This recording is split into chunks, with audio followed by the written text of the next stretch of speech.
Katie with Hawk Painting. In honor of Women's History Month, we are highlighting female business owners in our community. Hi, I'm Arlene Castleman. I'm owner of 7-in-1 Books, and I'm really glad that we're here today. So I want to know why you wanted to open a bookstore. I had said for years to my family, I want to have a bookstore with a tea room and I want to do all the things, and then continued in the current job that I had, which I loved. I worked in student advocacy, loved college students. And then several years ago, I was in New York visiting my son who was there for a summer doing an internship. And we were sitting in a bookstore cafe and I mentioned to him, I was like, I want a bookstore. And he went, Mom, you've said this our whole lives. Go back and do the thing. Like, open the bookstore. And I looked at him and said, well, I don't know how. It's not in my skill set and I don't have the money. And he was, go home and learn and go talk to the bank. Yeah. And so I felt like Abilene downtown was on the cusp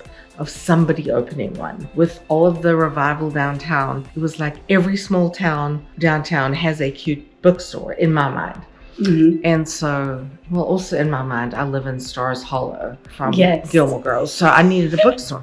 But with tea instead of coffee. Exactly.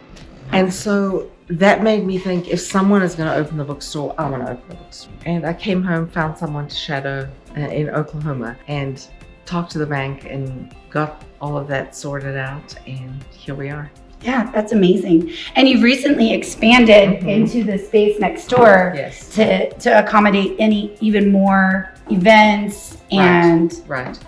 We were able to take our poetry section, our nonfiction section that involves kind of lifestyle books, cookbooks, art, design, as well as faith, self-help, philosophy, and memoirs, biographies, and move them into that section, as well as increase seating space, have just a really dedicated space for events that people have booked for showers. We've had our first wedding, we've had birthday parties, and then for author events to be able to seat more people, even have lunch and learns and have space for book clubs. That's amazing. Tell me how you came up with the name 7-in-1 Bookstore. Yeah, so the name is really interesting because I don't think it's intuitive, but I felt like it sounded good. So 7-in-1, and then people will finally say, where'd the name come from? And then I have to backtrack and say, have you heard of the Enneagram? Then I want to preface that, or at least explain away and say,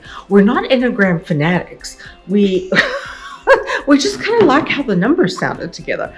I'm a 7, my son is a 1. Him and I did this collaboration together. My daughter, who's a 6, at the time was opening the coffee bar inside of Grain Theory with my husband, who's a 5. So we had the 6 and the 5 working together there, and the 7 and the 1 here. Well, in my humble opinion, every business needs a 7 and a 1. My husband is the 7, I'm the 1. Yes. I'm willing to bet your son helps you stay organized, plan things out and on track, and you have the big creative ideas. What was really interesting is it was such a fun name combination, because we realized when we were starting this how hilarious it is for the two to work together. Yes. Because I'm like, what's the worst that could happen? There are no bookstore police. If we don't do it this way, no one's going to come and shut us down. We can just give it a try. And he's like, there are rules, mother. We need to play by the rules here. And not that I'm breaking any rules by any means, but I think he spent his whole little life grounding me in some way. That's sweet. Because I'm an idea a minute. Yeah. What advice would you give to aspiring female entrepreneurs? I think one would be, make sure you have a community of people who are going to be there to support you. Addie from Addie's Boutique on South 27th. She's so sweet. Yeah, besides just being an amazing human. She said to me one day, on the day when nobody walks in the store, call me. And I didn't even have that level of relationship with her at the time. She just kind of reached out and said, let me support you. And every time I'm around her, she was like, hey, what can I do for you? And there's multiple people like that in this community. One of my favorite things about downtown is that if you count up how many businesses, nonprofits, and civic organizations have women at the head or in senior roles, you'll hit about 75 or 80. We've got a list of people downtown, the strong community of people. It's amazing. Yeah, it's incredible. So get good support. I think be really clear on your vision, because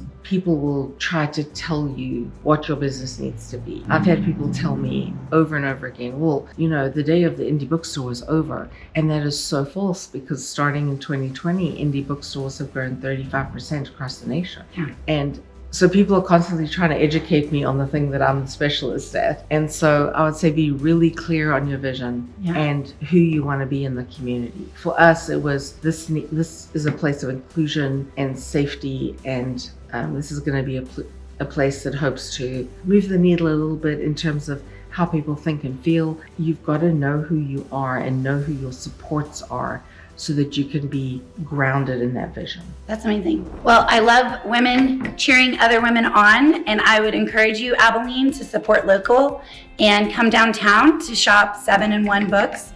They are right around the corner. If you are grabbing lunch at Cypress Street Station or a coffee at Monk's, come down the street and take a right or a left on 2nd. Is that right? That's right. And they're right over there, right down from the Boga Desk. So if you're not sure where we are, that's where we're standing, between the Boga Desk and the public library downtown.